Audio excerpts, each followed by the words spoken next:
بسم اللہ الرحمن الرحیم شروع کر لیتے ہیں chapter 6 constitutional development in Pakistan. Topic ہے گورنمنٹ 1956 سے 1977 تک.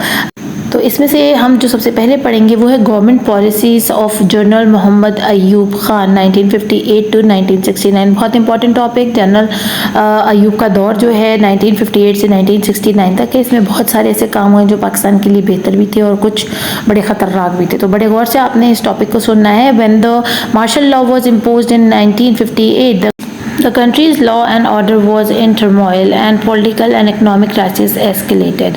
اب کیا ہوا جب جنرل ایوب نے مارشل لا کا اعلان کر دیا, ٹھیک ہے, کہ جی کوئی حکومت نہیں ہے, ختم کرو یہ 1956 کا جو آئین آپ لوگ چلا رہے ہو. آپ کو پتہ نا 2 سال 7 مہینے یہ چلا, ٹھیک ہے, اور آپس میں پولیٹیکل ایشوز کی وجہ سے, پولیٹیکل لیڈران کی اپنی بدنیتوں کی وجہ سے, کیونکہ ہمارے جو ایوب خان تھے اس کا ڈیفینس منسٹر تھے, اپنے ہی ہماری گورنمنٹ کا حصہ تھے, تو انہوں نے پھر اسکندر مرزا کی حامی کے ساتھ کہا کہ ٹھیک ہے جی اب مارشل لا لگے گا, حکومت جو ہے ختم اور اب آرمی آ گئی ہے آپ لوگوں کے اوپر. تو اس کے ساتھ کیا ہوا, ڈسٹیبلٹی بہت زیادہ بڑھ گئی. ہمارے ملک میں ایک عجیب سی ہلچل پیدا ہو گئی کہ وہ حکومت ختم ہوگی, اب کیا ہوگا. ہمارے سیاسی معاشی معاملات جو ہے نا بہت زیادہ خراب ہونا شروع ہو گئے, ان میں بہت زیادہ جو ہے نا سمجھیں کہ خرابی پیدا ہونا شروع ہو گئی. Hence general Muhammad Ayub Khan introduced a number of reforms to bring a revolution in Pakistan economy.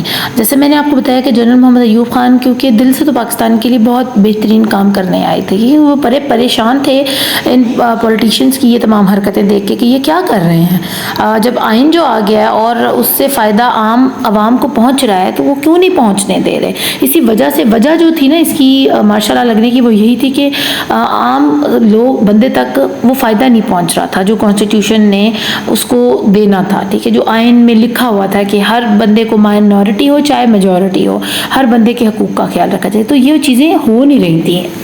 آئین تو لاگو تھا لیکن فائدہ کوئی نہیں ہو رہا تھا. تو پھر انہوں نے کہا بھی اس آئین کی ہمیں ضرورت ہی نہیں ہے, اس کو ختم کرو, اور میں آ کے بیٹھ گیا ہوں.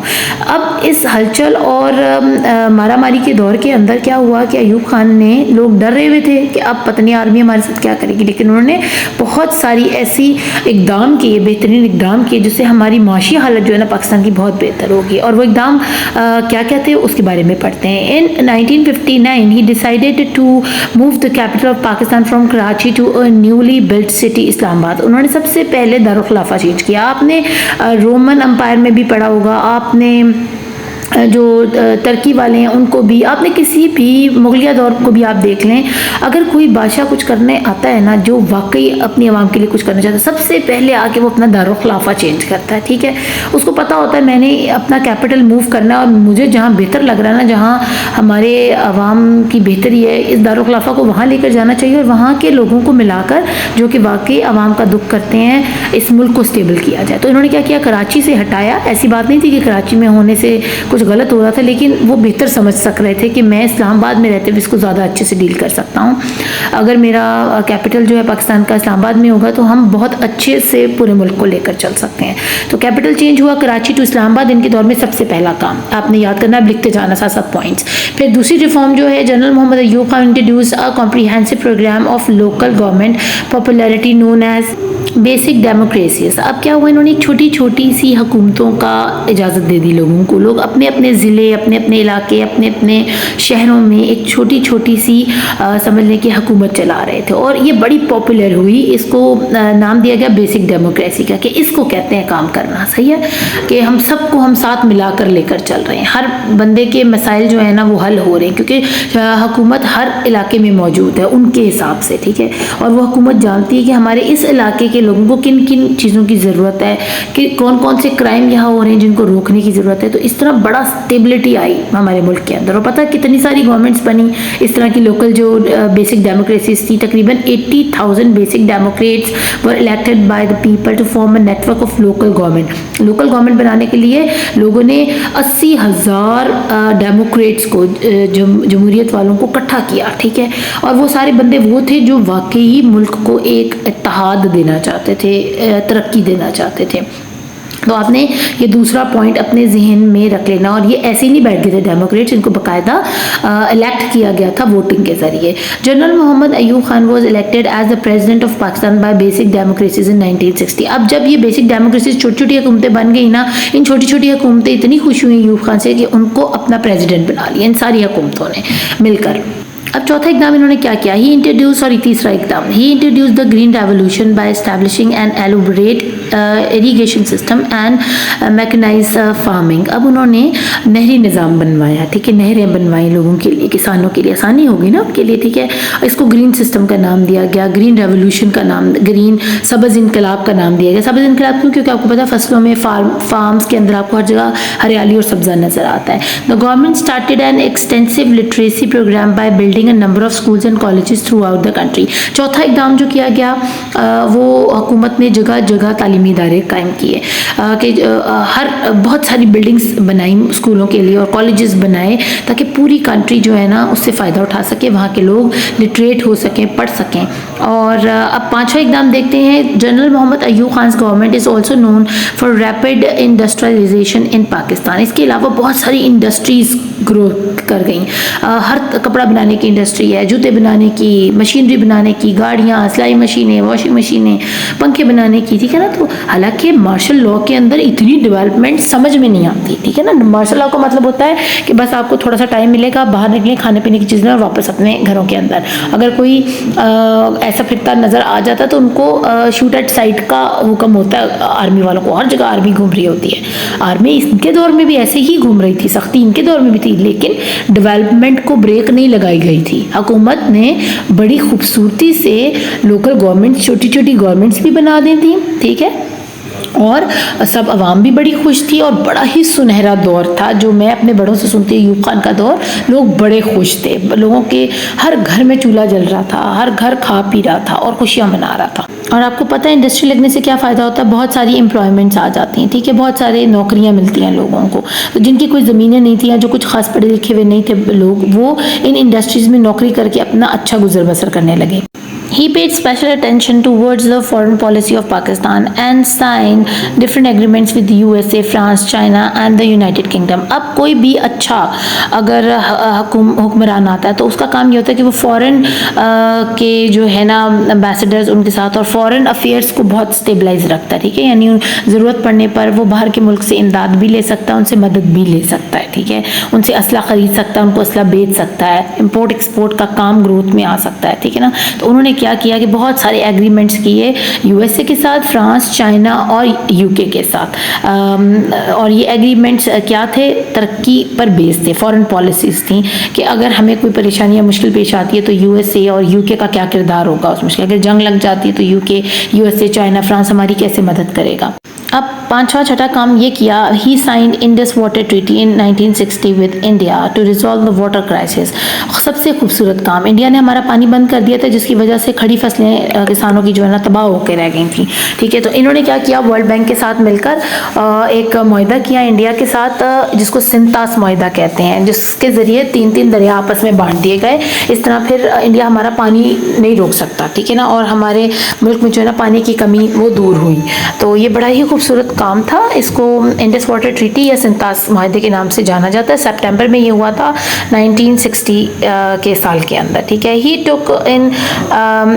took various steps to eradicate poverty and gave the country a new constitution in 1962. اگر اس نے 1956 کا کانسٹیٹیوشن ختم کروایا, ایبالش کروایا, تو اس نے 1962 میں ایک نیا آئین, بہترین آئین ملک کو دیا بھی, ٹھیک ہے, اور اس پر عمل درآمد بھی کروایا. اور کسی پولیٹیشین کی یہ ہمت ہی نہیں تھی کہ اس کے خلاف بولتا. دوسری بات, اس نے پوری کوشش کی کہ ہمارے ملک سے غریبی کا خاتمہ, اور اس نے کر کے دکھایا. واقعی بہت سارے لوگ بہت زیادہ آسانیوں میں آ چکے تھے, کسی کے گھر کا چولہا بند نہیں تھا, ہر بندہ خوشحال تھا. In 1965, he went for re-election. In 1967, Islamabad was made the new capital of Pakistan. اب 1965 میں اس نے جب جنگ بھی لگی ہے ٹھیک ہے اس دوران اس نے ری الیکشن کروائے کہ اب عوام کیا کہتے ہیں میرے بارے میں, میرے سے ڈرتے ہیں یا مجھے ہی چوز کرتے ہیں. اس کے علاوہ انہوں نے جیسے کہ بتایا کہ اسلام آباد جو ہے اس کو کیپٹل بنا دیا پاکستان کا, یہ تو پہلے بھی انہوں نے بتایا ہے پر آپ نے ایئر یاد رکھنا ہے کون سی ایئر میں, 1967 کے اندر. The election were not accepted by the people as fair. اب الیکشن جو ہے نا لوگوں نے کہا جی فیئر نہیں ہوئی. اب یہ ہمارا وہی حال ہے جس طرح ہم نیا پاکستان بنانا چاہتے تھے نا, اچھا بھلا پاکستان ہمارا کام کر رہا تھا نواز شریف کے دور میں, پر ہم سب کو چل لگی ہوئی تھی کہ نہیں بھائی اب یہ نیا پاکستان ہونا چاہیے. پتہ نہیں وہ کتنے خوبصورت ہوگا, شاہ رخ سے بھی زیادہ اعلیٰ ہوگا وہ نیا پاکستان. تو اب دیکھیں وہ نئے پاکستان کے چکر میں ہم پرانے پاکستان کا بھی ستیہ ناش کر چکے ہیں.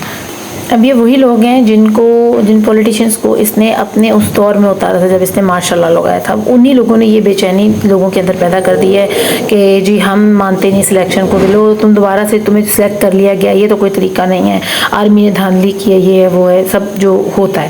Movement of unrest began in the country against general Muhammad Ayub Khan which eventually caused the downfall of his government in 1969. ایک بڑی بات یہ بھی تھی کہ ان کے مقابلے میں جو فاطمہ جناح ہیں وہ کھڑی ہوئی تھیں ٹھیک ہے نا. تو ان کو میں کہتی ہوں ان کی صرف اتنی سی غلطی کہ ان کو بھی کوئی گورنمنٹ کا عہدہ دینا بنتا تھا ٹھیک ہے, کیونکہ وہ قائد اعظم کی بہن تھیں, وہ مادر ملت تھیں, تو ان کو چاہیے تھا. ادھر انہوں نے تھوڑا سا نا گڑبڑی کی کہ وہ ہار گئیں اور یہ جیت گئے. تو یہ جو ہے نا اگر جمہوریت ہے تو جمہوریت اسی میں تھی کہ اگر فاطمہ جناح کو بھی جتایا جاتا کہ کچھ ان کو سیٹس دی جاتی تو کافی یہ جو انریسٹ پیدا ہوا نا یہ نہیں ہونا تھا. اور اب ان کے خلاف لوگوں نے احتجاج کرنا شروع کیا, ایک مہم چل گئی ان کے خلاف, اور 1969 میں جو ہے نا ان کی حکومت کا جو سمجھ لیں کہ ڈکلائن ہوا, خاتمہ ہو گیا. He ruled the country for almost 11 years. His era is known as the decade of economic development. تو آپ دیکھیں جو انہوں نے 10 سال حکومت کی, 11 سال, اس کو لوگوں نے کیا نام دیا ہے کہ اکنامک گروتھ ہوئی ہے ٹھیک ہے, اور کوئی برا کام نہیں ہو رہا. حالانکہ 1965 کی جنگ بھی انہی کے دور میں ہوئی, ہم جیت بھی گئے ٹھیک ہے. تو یہ اگر دیکھیں تو صرف آج آ کر الیکشن کے اوپر جو ری الیکشن ان کا کرواتا, اول تو ان کو کروانے نہیں چاہیے تھے کیونکہ ماشاء اللہ میں الیکشن کا کوئی تک نہیں بنتا تھا, اور اگر کروا دیے تھے تو پھر فاطمہ جناح کو پھر ان کو ساتھ لے کر چلنا چاہیے تھا, تو شاید ان کی حکومت کچھ اور عرصہ نکل جاتی. اور میں تو یہی کہوں گی یہ ایوب خان کی حکومت کے دور کا خاتمہ نہیں تھا, یہ لوگوں کی خوشحالی کا خاتمہ تھا. کیونکہ جب ہمارے پیٹ میں کھانا ہوتا ہے نا ہمیں بھی بڑی باتیں آ جاتی ہیں کرنی, جی فلانا یوں ہے تو وہ ہے تو ٹھیک ہے. اب یہ تو دیکھو کہ آپ کے گھر میں جب چولہا نہیں جل رہا تھا یہ وہی بندہ تھا جس نے آپ کے گھر کے چولہے کو جلوایا, آپ کو نوکریاں دیں, آپ کے کھانے پینے کا, آپ کے گھر میں غربت کا خاتمہ کروایا. تو کم سے کم تھوڑی وفاداری تو بنتی تھی اس کے ساتھ لوگوں کی. لیکن چلیں اب لوگوں نے اپنی خوشحالی کو خود جو ہے نا ٹانگ ماری, تو پھر کیا کہہ سکتے ہیں. وہ کہتے ہیں اپنے ہی کلاڑی سے اپنی ہی ٹانگ پر جو ہے نا کلاڑی مار لینا, یہ وہ والا حساب ہم نے خود کیا. 1969 میں ایوب خان کے دور کے بعد جو آ کر ان کی سیٹ پر بیٹھ رہے ہیں وہ اگین ایک آرمی پرسونل ہیں, اور ہی از جنرل آغا محمد یحییٰ خان, اور ان کا ٹائم لائن ہے 1969 to 71. انہوں نے 3 سال حکومت کی. On 25 March 1969 general Agha Muhammad Yahya Khan took over as the martial law administrator and the president of Pakistan. اب مارشل لا ابھی تک چل رہا ہے اور بندہ صرف چینج ہو گیا ٹھیک ہے, ایڈمنسٹریٹر چینج ہوا ہے, یعنی ایوب خان سے اب یحییٰ کا جو ہے نا وہ آ کر یہاں بیٹھ گئے, صدر پاکستان بن گئے. انڈر دا LFO یعنی legal framework order general Agha Muhammad Yahya Khan announce new election in the country. انہوں نے بھی LFO کیا ہے, ایک لیگل فریم ورک آرڈر ہے جس میں ہمیں الیکشن کروانے ہی پڑتے ہیں مارشل لا کے اندر ٹھیک ہے, یہ ایک سمجھنے کے آرڈیننس ہے. تو اس میں جب انہوں نے نئے الیکشنز کا حکومت نے اعلان کر دیا ملک کے اندر, as a result of the election Pakistan Awami League won the majority in east Pakistan and Pakistan Peoples Party gain majority in waste Pakistan.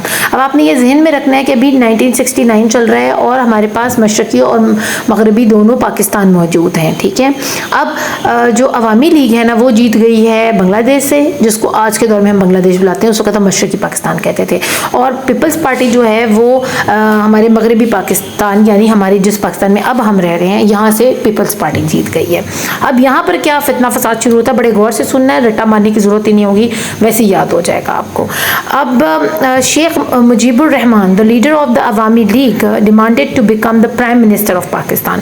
حق تو یہی بنتا تھا کہ جتنی سیٹیں مشرقی پاکستان کے مجیب الرحمان نے جیتی, یعنی بنگلہ دیش کے جو وزیر اعظم وہاں کے جو تھے وزیر اعلیٰ انہوں نے جو جیتی تھیں انہوں نے سمپل بات کی, انہوں نے سادہ بات کی کہ بھئی الیکشنز آپ نے کروائے ہیں, اس کے نتیجے میں مجھے سب سے زیادہ ووٹ پڑے ہیں اگر اوور آل دیکھا جائے مغربی اور مشرقی پاکستان میں, ٹھیک ہے, کافی زیادہ سیٹیں انہوں نے لی تھیں, تو مجھے وزیر اعظم بنا دو. سمپل بات تھی, بنا دینا چاہیے تھا, لیکن کیونکہ اب ہمارے ہاتھ سے مشرقی پاکستان نے جانا تھا تو اب یحییٰ صاحب کا بھی دماغ کام کرنا بند ہو گیا ہے.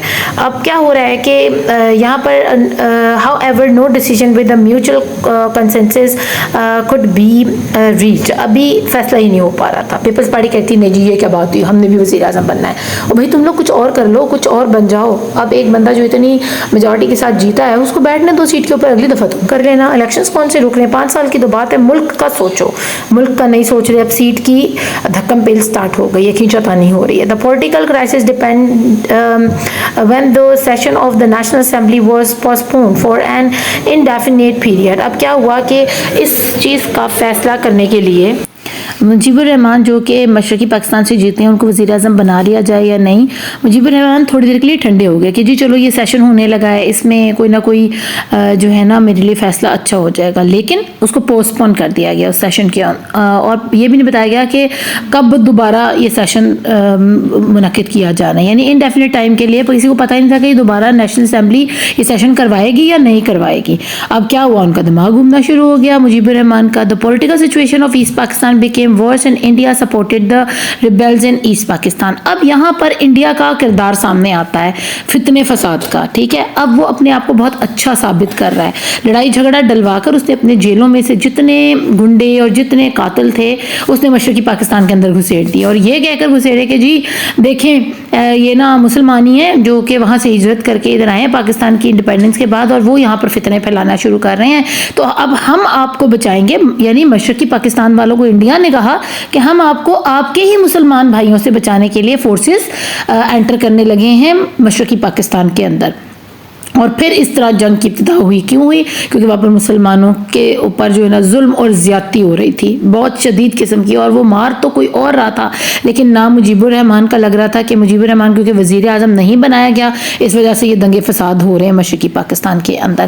اور انڈیا جو ہے مشرقی پاکستان میں مسلمانوں کا بڑا خیر خواہ ہے اور وہ اپنی فورسز لے کر آیا ہے تاکہ وہ ان دنگے فساد اور خون خرابی کو روک سکے. تو یہ پیچھے تھا ساری گیم انڈیا کی ہی تھی, کیونکہ ان کو پتا تھا کہ یہ مسلمان کبھی بھی آپس میں نا صلح صفائی سے نہیں بیٹھیں گے, ہم اسی چیز کا فائدہ اٹھائیں گے. This resulted in the separation of the East Pakistan and its emergence as a new state. اب آپ سے وہ صرف یہ پوچھیں گے کہ بتائیں کیا چیز وجہ بنی ایک نئی اسٹیٹ بننے کی, بنگلہ دیش بننے کی, جس کو بنگلہ دیش ہم کہتے ہیں ایک نئی اسٹیٹ ہے, وہ کیوں بن گیا بنگلہ دیش؟ جی بس اس لیے کہ پولیٹیکل سچویشن خراب ہوئی تھی ایسٹ پاکستان کے اندر, اور پھر انہوں نے ایک دم سے ہم سے یہ مشرقی پاکستان لے لیے. تو یہ کوئی وجہ تو نہ ہوئی, ادھر نے ان کو چاہیے تھا کہ آپ کو ڈیٹیل بتاتے کہ ایسا کیوں ہوا. یہ بہت ضروری ہے ہم مسلمانوں کے لیے جاننا کہ ہم سے ہمارے پاکستان کا وہ حصہ کیوں چھینا گیا. اب آگے وہ کہہ رہے ہیں کہ after this national tragedy general Agha Muhammad Yahya Khan resign and transferred powers to Zulfikar Ali Bhutto whose party head won the election in waste Pakistan. اب یہ کہتے ہیں کہ جو جنرل یحییٰ ہیں انہوں نے وہ اپنی مست تھے, مگن تھے جس ٹائم جنگ چھڑی 1971 کے اندر, اور ان کو ہوش ہی نہیں تھا کہ وہ خیال کرتے اور دیکھتے بارڈرز پر اسلحہ پہنچاتے چیزیں کرتے, حالانکہ ان کا کوئی قصور نہیں تھا. ٹھیک ہے, یہ سب ملی بھگت سے ہو رہا تھا جو کچھ ہو رہا تھا, اور یہ مشرقی پاکستان انہوں نے لینا ہی لینا تھا انڈیا والوں نے. جب بھی انہوں نے آپ کو نقشے کے اندر مشرقی پاکستان اٹھا کے وہ کونے میں کر کے دیا تھا, ٹھیک ہے, اگر انہوں نے آپ کو دینا ہوتا تو وہ پاکستان کے آس پاس کا علاقہ ہی آپ کو مشرقی پاکستان بنا کر دیتے, یا آپ کو وہاں تک رسائی دیتے, اپروچ دیتے. اب سارے اقتدار جو ہے یحییٰ نے تو ریزائن کر دیا کہ جی میں اس چیز سے بہتر ہے کہ میں اب حکومت کروں, بہتر ہے کہ میری وجہ سے اگر پاکستان چلا گیا ہے. وہ بیچارہ اپنے اوپر ہی لے رہا تھا, لیکن اس کا قصور نہیں تھا ویسے کوئی.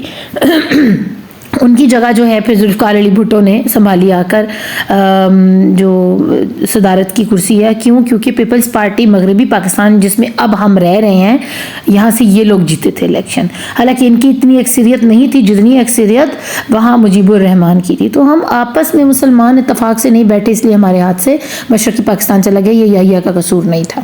کوشچن آپ سے پوچھا جائے گا کہ کیا وجہ بنی ہے جو ایمرجنس ہوئی ہے نیو اسٹیٹ جسے بنگلہ دیش کہا جا رہا ہے. آپ نے یہی بتانا ہے کیونکہ پولیٹیکل سچویشن ورس ہو گئی تھی اس پاکستان میں اور جو ریبلز ہیں ان کو سپورٹ کرنے کے لیے اس پاکستان کو سیپریٹ کیا گیا تھا. جتنے بھی جو ہڑتالیں اور جو دنگے فساد ہو رہے تھے یا سازشیں ہو رہی تھیں ان کو بٹھانے کے لیے نا.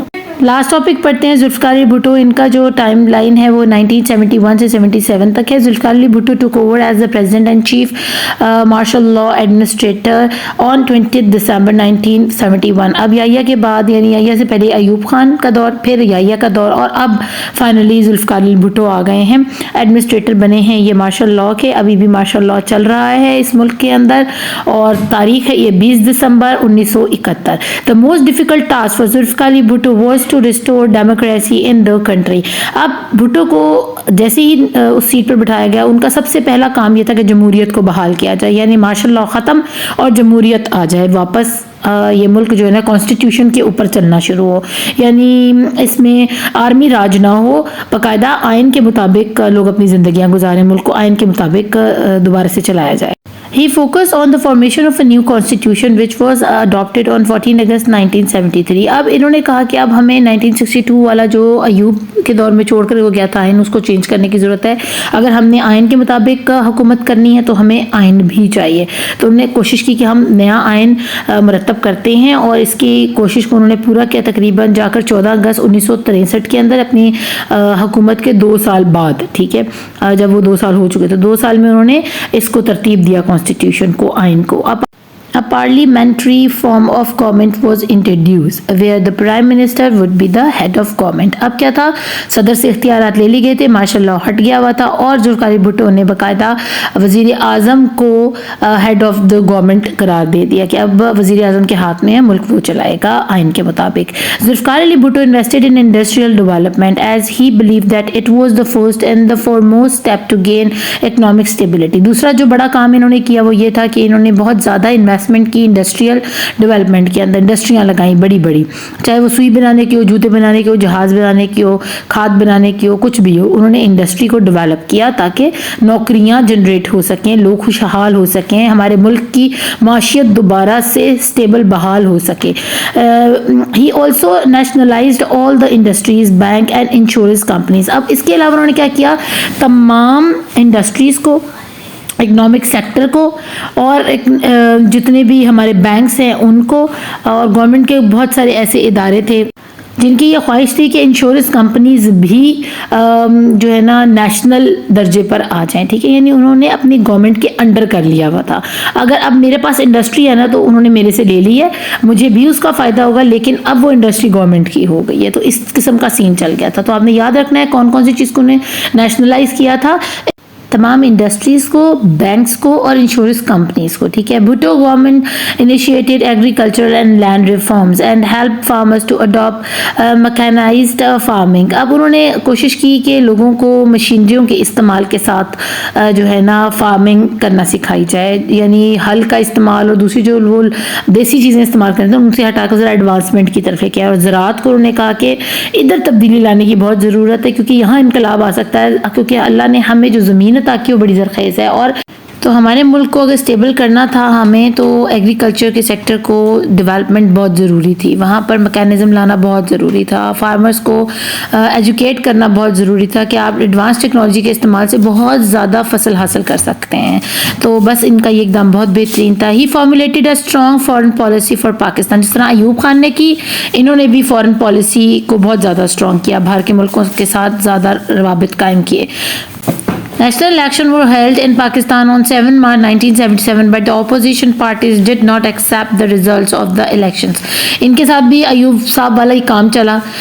بہت ساری پارٹیز جن کی اپوزیشن پارٹیز تھیں انہوں نے اس الیکشن کو دھاندلی قرار دیا اور ان کو جو ہے نا زوال کا شکار ہوئے, یہ الیکشن میں ہار گئے 1977 میں. اس طرح ان کی ایک حکومت ختم ہوئی, لیکن بھٹو آج بھی زندہ ہے. امید کرتی ہوں آپ کو ان تمام ٹاپکس کی اچھے سے سمجھ آئی ہوگی. اپنا خوب خیال رکھیے گا. Thank you for watching. Allah نگہبان.